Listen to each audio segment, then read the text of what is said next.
I was standing at the sink, washing baby bottles for the third time that morning. The kitchen smelled like formula and dish soap. Tasha had gone out the night before and left everything from the baby's night feed just sitting there, again. No rinsing, no effort. Just dumped for me to clean up. I didn't complain. I never did. Darren was in the living room, glued to his phone like always. Tasha's friends were over for brunch. Loud laughter, loud opinions, and clinking glasses came from the dining area. I stayed in the kitchen like I always did, out of the way, being helpful. Then it happened. Tasha strutted into the kitchen, talking loudly enough for her audience to hear. She wasn't even looking at me when she said it. Honestly, why do we keep letting her come around? She's just, I don't know, worthless garbage. Can't even wash a bottle without leaving water everywhere. I stopped scrubbing. My hand froze inside the bottle. She knew I could hear her. I turned around slowly. She didn't look embarrassed. She looked amused. Her friends were giggling behind her. Darren sat on the couch, still on his phone. No reaction. Not even a glance. I stared at him. Darren, I said, my voice low. Did you hear what she just called me? He finally looked up. What? What she just said. You didn't hear that. He shrugged. Come on, Mom. Don't make a scene. I blinked. Don't make a scene? Tasha chimed in, arms crossed, standing next to the fridge like she owned the whole damn world. It's not that serious, Lorraine. Don't be so sensitive. We're joking. Joking. You've been tense lately. Maybe take a walk or something, she added, brushing past me to grab a yogurt from the fridge like we hadn't just crossed a line that could never be uncrossed. I stared at Darren again. I raised you better than this, I said, barely keeping the tremble out of my voice. He sighed like I was the problem now. You've been living here for months. We're trying to help you. Maybe just keep the peace, okay? Keep the peace. That was it. I didn't say another word. I dried my hands on a kitchen towel, walked past their guests without looking at anyone, and went straight to the small guest room they'd given me, the one next to the laundry room. I sat on the edge of the bed. I wasn't crying. I felt blank. This wasn't the first time Tasha insulted me. She had a sharp tongue, especially when no one else was looking. But this was the first time she did it in front of other people. Loud. Public. Like she was showing off. And Darren, my only child, just sat there like I was background noise. I pulled out my wallet, took out the scratch card I'd bought earlier that morning from the corner store. I had tucked it away after seeing the numbers, because I hadn't believed it myself. $250,000. I scratched it around 9:30 a.m., on my way back from picking up baby wipes for them, because they forgot again. I'd waited in line with a handful of coins, smiled at the cashier, bought the wipes, then added the scratch card on impulse. I checked it with a QR code scanner outside the store. 3 tones. A green flash. Jackpot. I had just won $250,000. And 1 hour later, the people I was living with, helping, feeding, changing diapers for, called me garbage. I held the ticket in both hands. It still felt unreal. But suddenly, I knew what I had to do. I wasn't going to yell. I wasn't going to beg for respect. I was going to watch them keep talking down to me, while I quietly made my exit plans behind their backs. Because now, I had the power, and they didn't even know it yet. The next morning, I was up before anyone else in the house. I waited until I heard Tasha go out to walk the baby in the stroller. Like she did every Monday around 10 a.m. Darren was already gone to work. He'd barely mumbled goodbye as he walked out with his travel mug and Bluetooth headset in his ear. As soon as the door closed, I grabbed my handbag and the scratch card, then walked 2 blocks to the bus stop. I had Googled female divorce attorneys near me the night before, even though I wasn't married. What I really wanted was someone who could keep her mouth shut and tell me how to protect myself. I found her name on a legal forum, Brenda Carson, estate planning and wealth management attorney. 62 years old. Former prosecutor. Known for being blunt, private, and fiercely protective of her clients. Perfect. Her office was in a low-rise brick building next to a Chase Bank and a vape store. I took the elevator to the 4th floor and stepped into a narrow hallway with dark carpet. A simple plaque on a frosted glass door read BC Okafor, attorney at law. Inside, a receptionist with silver hair and red glasses looked up. "Do you have an appointment?" "No, ma'am," I said softly. "But I just won $250,000 yesterday, and I need to protect it for my son and his wife." She blinked, then nodded. "Sit tight." 10 minutes later, I was ushered into a medium-sized office. Brenda stood as I walked in. She wore a navy blue blazer, crisp white blouse, and had short, natural silver curls. "Lorraine, is it?" "Yes, ma'am." "You got proof of this win?" I handed her the scratch card, then the scanned confirmation receipt from the lottery office app. She gave a low whistle. Well, they don't come in here every day." I smiled faintly. "No, they don't. But I need to move fast before my situation gets worse." "Sit down. Tell me everything." And so I did. I told her how I had moved in with my son Darren and his wife Tasha 8 months ago after I sold the house. I told her how I gave them half the sale to help with their mortgage because I trusted them. I told her how I'd become their unpaid nanny, cook, cleaner, and babysitter. Then I told her what Tasha said to me yesterday. She didn't interrupt me once. Just nodded slowly, her pen tapping the edge of her desk. When I finished, she leaned back in her chair and laced her fingers. "You didn't tell them you won?" "No." "Good. Keep it that way. What can I do legally to make sure they never get a penny of it?" "You're in better shape than you think. You're not married to either of them, and you haven't co-signed anything. That money is yours and yours alone if you keep it clean." "Clean how?" "You do not deposit that check in any joint account. You don't even use your usual checking account, in case they've linked it to anything. We're going to set up an LLC. You'll move the funds into a trust account that you control. It'll have a different name. No paper trail leading back to Darren or Tasha." I exhaled slowly. "I like this plan." Brenda chuckled. "That's because it's smart. Now, how fast can you move out?" I hesitated. "I don't want to tip them off. Not yet. I want to leave without drama." "Even better," she said. "We'll build your escape plan like a military operation. Slow, silent, controlled." That afternoon, I sat in the public library using a computer to create a P.O. box address. Brenda helped me open an online bank account with her firm's financial advisor.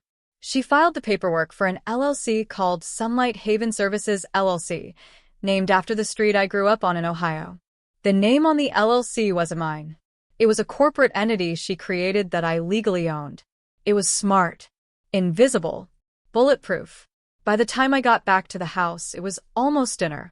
Tasha was on the phone, pacing around in leggings and a sports bra, sipping wine like her day had been exhausting. She barely glanced at me. "Hope you picked up milk. The baby's low again." I had. I always did. Darren came in around 7:30 p.m. He walked past me in the hallway and said, "Hey," like I was the babysitter. No hug, no interest, no warmth. At dinner, they talked about the house renovation they wanted to start, knocking out the wall in the kitchen to make room for an open-concept space. Tasha was excited about it. She started scrolling through Pinterest photos. "We just need about 30 grand more," she told Darren. "Maybe your mom can chip in again?" Darren looked at me. "She already gave us a bunch from her house," he said. Tasha rolled her eyes. "I know. I'm just saying she's not exactly paying rent or anything." I didn't look up from my mashed potatoes, because what I wanted to say was, "Don't worry. I'm taking myself, my bags, and my $250,000 out of here very soon." But instead, I chewed. Slowly, quietly, and nodded like I hadn't heard a thing. That night, I stood at the window in my tiny room while everyone slept. I opened my phone and looked at the screenshot of my lottery win again. It didn't feel like luck. It felt like payback. I was no longer the burden in their home. I was the ticking clock under their roof, and they had no idea their days of control were numbered. By the end of that week, I had signed the trust documents, opened a clean new account under Sunlight Haven Services LLC, and gotten pre-approved, in cash, to rent a senior-friendly one-bedroom unit on the other side of town. It was quiet, gated, clean, washer and dryer inside. No stairs. No toddlers. No Tasha. Brenda had even introduced me to a retired accountant who helped me put the scratch card money into a layered deposit system. Everything was above board and legal, but completely invisible to anyone snooping. On Saturday morning, I stayed in my room longer than usual. No bottles, no oatmeal, no folding baby blankets. Tasha knocked hard on the door around 10 a.m. Lorraine? Are you okay? You didn't make breakfast. I opened the door halfway. I'm fine. I was just resting. She blinked, looking confused. Okay. It's just we had stuff planned. Darren wanted eggs. The baby's been up since 6. I smiled politely. That's your baby, Tasha. She didn't like that answer. What's that supposed to mean? It means I'm tired. I needed a morning to myself. Her eyes narrowed. Are you sick? No. Just done being taken for granted. There it was. A crack in the glass. She forced a laugh. Wow. Okay. Passive-aggressive much. I didn't reply. I just closed the door slowly. That night, things escalated. After dinner, Darren and Tasha cornered me in the living room like they were conducting an intervention.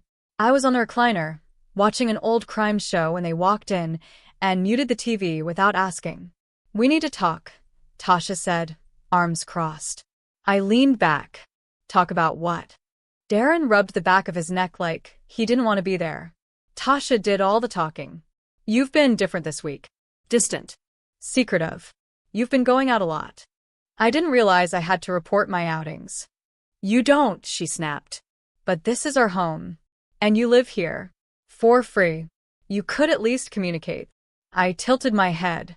You mean like how you called me worthless garbage last week in front of your friends? Darren groaned. Mom. Tasha waved her hand. We've already been over that. I was frustrated. I didn't mean it like that. How did you mean it? She ignored that.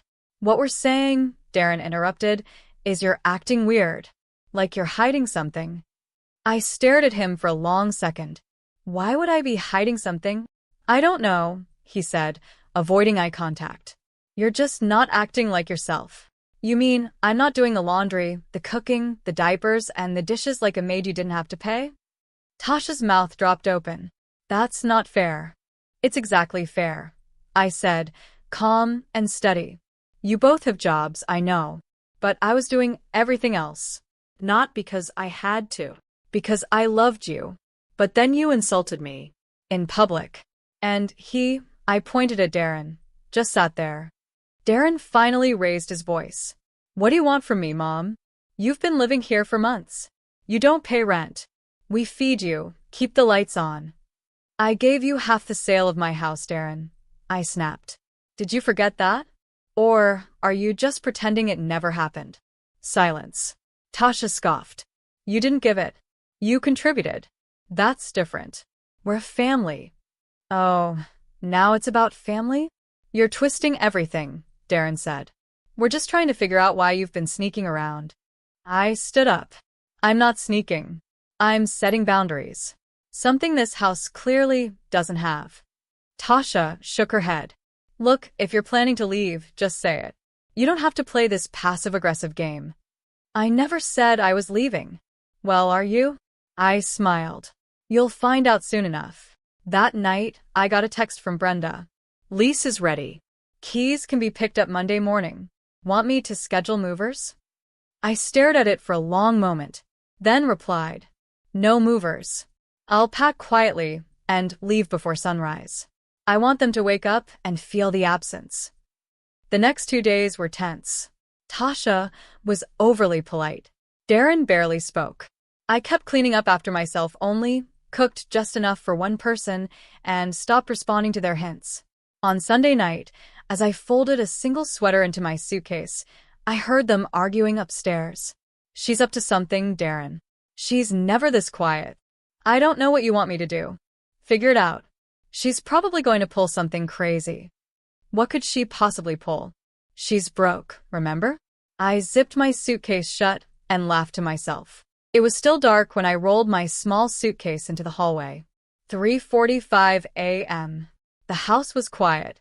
The only sound was the faint hum of the refrigerator and the ticking wall clock in the hallway. I'd already packed what little I owned. Just 2 suitcases, a file folder with important documents, my scratch card winnings documentation, and my new keys.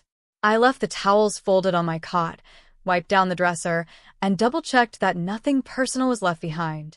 No hint, no clue, no trace of me, except the note.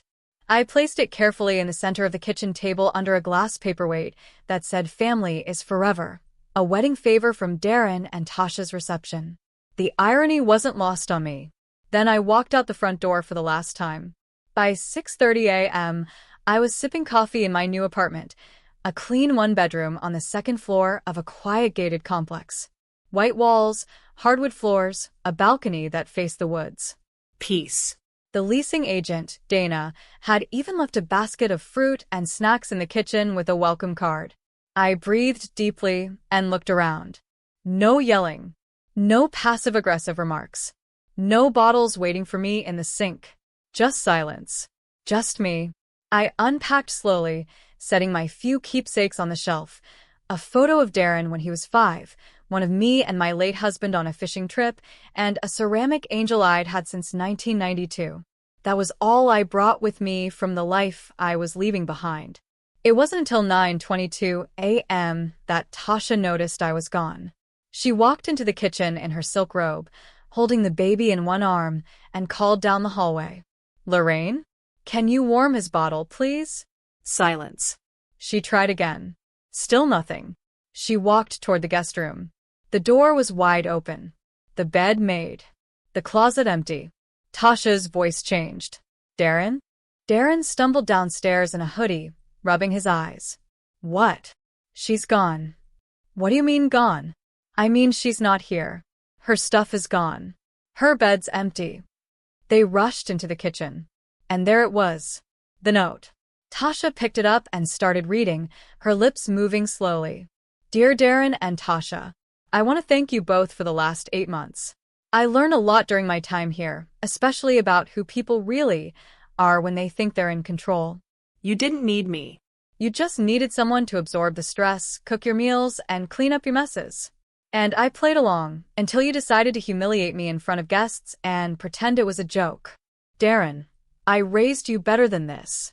Tasha, I pity you. You had a second mother under your roof, and you treated her like a maid. But don't worry. I'm not bitter. I'm grateful. Because the same day you called me garbage, I happened to scratch a lottery ticket worth $250,000. You read that right. And instead of throwing that win in your faces, I made a plan. I walked out. I disappeared quietly. And I took every ounce of value with me. No more babysitting. No more free cooking. No more family therapist, bottle washer, or emotional punching bag. You're on your own now. Goodbye. Lorraine. Tasha stood frozen. What the hell? She muttered. Darren took the note and read it again, slower this time. She won the lottery? She what? Tasha grabbed the edge of the counter. You've got to be kidding me. That day. She didn't say anything, Darren said, pacing. She didn't give a hint. She just left. No, this isn't okay. Tasha's voice rose. She lived here rent-free. She used our electricity, our food. She took advantage of us. Darren stared at her. She took advantage of us? You're defending her now? I'm saying maybe we shouldn't have treated her like dirt, Tasha. She gave us money from her house. She took care of everything. We acted like it was owed to us. Tasha started pacing now. She has money. You don't get it. She has money, and she left without giving us a damn dime. Darren ran a hand through his hair. She doesn't owe us anything. Oh, don't be naive. She's rich now. She can help us. She's family. She was family last week when you called her garbage. Tasha threw the note down. We need to find her. Darren looked unsure. And say what? Sorry we treated you like a servant. Now give us some of your winnings. If we don't try, she said, we're screwed. We were counting on her to help with the kitchen remodel. And we've got daycare costs coming. Darren sighed. You think she's going to help us after the way we treated her? Tasha narrowed her eyes. Not if she thinks she has the upper hand, but if we play it right. He stared at her. No. Don't do that. Do what? Manipulate her. Tasha glared at him. She owes us, Darren. She owes us everything. Meanwhile, at my new apartment, I got a call that afternoon. Unknown number. I didn't answer. Then a message popped up. Mom, we're so sorry. Please call us. Let's talk. Then another. Lorraine, we just want to make sure you're okay. We were surprised. Let's meet soon. Then Tasha, texting me directly. We're so proud of you. Can't believe your luck. Let us take you to dinner and celebrate. I smiled at the screen and hit block. One by one. By the time the weekend rolled around, the house was a pressure cooker with the lid barely held on. Tasha stopped sleeping through the night. She paced the living room, scrolling through old photos of Lorraine's help, replaying the day she called her garbage in her head like it was an accident she could undo.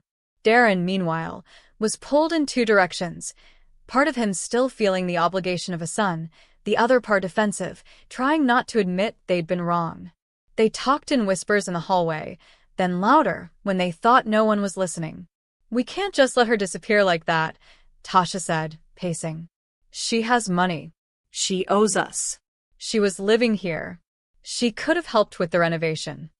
We treated her like family, Darren shot back, rubbing his temples. And she left. That's on us. But we can't go begging. We're not begging, Tasha snapped. We're asking. There's a difference. She's got a conscience. Moms have soft spots. He didn't answer. He knew better than to let her gaslight him into the old narrative. The one where Lorraine was the dependent, the one they had to help. 3 days after she left, Tasha made a call. Get me her address, she said into the phone, voice low but sharp. Find out where she is. I don't care how. I'll pay. Just get it. The person on the other end, the same guy who did odd jobs for clients around town, promised something. If she's not hiding, I'll find out. 50 down, 50 on delivery. They hired a private investigator. Not a reputable firm. Tasha hated the idea of going through lawyer stuff, but a local guy who had a tendency to overpromise and underdeliver. Darren didn't want to be involved at first. Then Tasha framed it like this. We'll go together. I'll talk to her. I'll make her see sense. She's family. You can't just cut off family without trying. He went because he didn't want to be the one who didn't try. Meanwhile, I was settling into the rhythm of my new life. The apartment had become more than a place to sleep. I had a small herb garden on the balcony, and I'd started volunteering a few hours a week at the Women's Second Chance Center, a nonprofit that helped older women who had been financially coerced or emotionally sidelined by family. I was using part of the winnings to seed a small emergency fund for them. Anonymous whispered to the director that the donor preferred to stay out of the spotlight. It wasn't about showing off. It was about putting the power I'd found to use in a way that mattered beyond myself. So when the doorbell rang on a rain-thin Tuesday afternoon, I was surprised, but not unprepared. When I opened the door, they were both there. Tasha with a too bright smile that didn't reach her eyes, Darren standing slightly behind her, looking uncertain, as if he'd been pulled into this like it was a task he didn't want but couldn't refuse. They hadn't knocked. They just stood on my small porch, dripping from the drizzle, looking like they'd rehearsed this in their heads and still didn't feel right. Mom, Darren started. I didn't invite them in. I didn't know you were still in town, I said, closing the door a crack so the rain didn't come in. You could have called. Tasha stepped forward. Lorraine, we messed up. That note, you caught us off guard. I didn't mean it like that. I want to talk. Can we come in for 5 minutes? I brought coffee. I'm not your mom, I said, cutting her off. You had one. You just forgot how to treat her. Darren swallowed. She's right. I wanted to let you know we're sorry. We didn't see. You didn't see when I was washing bottles? I echoed. You didn't hear when she called me garbage in front of your friends? That's what you're apologizing for? That should have been enough. Tasha's face flushed. Lorraine, please. You're making it worse. We can fix this. We can help. You could have let us help you. Help me, I repeated. You used me. You treated me like disposable labor, with a smile. You told me to keep the peace while you eroded my dignity. Darren looked down at his shoes. He was trying to find the words that didn't sound like excuses. I didn't know how to stop it, he muttered. I thought if I stayed quiet, it would just go away. I thought maybe if I didn't rock the boat, things would settle. And they did, I said. For you. Not for me. Tasha took a step closer, lowering her voice. We heard you were seeing someone, that you moved out, that you're probably just playing games with us. You left without a word, no warning, no discussion. That's cold. You mean like the way you called me garbage? I matched her tone. You're upset because I left without giving you the courtesy of being your emotional punching bag one more week. Her jaw tightened. You've got a lot of nerve. I've got clarity, I said. You know why I opened the door? I wanted to see what version of guilt you were going to throw at me. I wanted to hear what you thought you'd get by showing up uninvited. Tasha's voice dropped. We're family. Families work through things. Not when you've already drawn the line, I replied. I'm not here to negotiate. I'm not here to relive 8 months of quiet abuse so you can feel better about your day. You want something from me? You've already taken it. You took my time, my energy, my presence without even asking. I took back what's mine and left. That's end of story. Darren looked like he wanted to speak, and then didn't. Tasha's eyes flicked to the inside of the apartment, trying to gauge if I was bluffing. That's when she noticed, corner of the entryway, framed on the wall behind me, a small black and white flyer with a logo for the Women's Second Chance Center. Below it, in smaller type, a line, sponsored anonymously by a survivor who refused to disappear. Tasha's face shifted. Not shame. Something colder. So, this is what you've been doing with your money. I'm doing what I should have done years ago, I said. I'm giving back to women who get used and discarded. Unlike the help you offered, I'm not asking for anything in return. Darren cleared his throat. Can we talk about the money? We could use a little. The remodel. You want a slice of my win? I cut in. After you tried to make me feel worthless. No. That's not how any of this works. Tasha's hand went to her purse. You know what? You don't have to be that way. We can get a mediator. We can sit down with someone, figure out a way to... I'm not negotiating with people who thought I was garbage, I said, and opened the door wider. You can leave. Now. They didn't move. Tasha's voice dropped lower, the edge of desperation creeping in. You don't have to be like this, Lorraine. You could just give us something small. We're in a tight spot. We were counting on you. You could help us get the remodel started, and... I stepped forward until I was eye level with her. You want something from me? That's the same language you used to make me invisible. I'm done being the solution to your problems. If you want to rebuild your life, do it with your own hands. I built mine without you. Darren made a half step forward. She's not asking for your money, Tasha. She's asking for forgiveness. Forgiveness doesn't pay bills, Tasha snapped. Then pay your own bills, I said. And while you do that, maybe spend some of that energy on learning how to treat the next person who shows up on your doorstep like a human being instead of a fixture. They stood there, rain still dripping from their hair, and for a long second, neither of them spoke. Finally, Darren turned. Don't, I said. Go. Before I call Brenda and let her know you've been trying to find me. I've already recorded everything you've said today. Every attempt to guilt, every demand. It's all documented. You can walk away, or you can keep digging and make this worse for yourselves. Tasha's lips pressed into a hard line. She looked at him, then back at me. You think you're better than us now, she said. I didn't become better, I replied. I became clear. They left, and it was good riddance.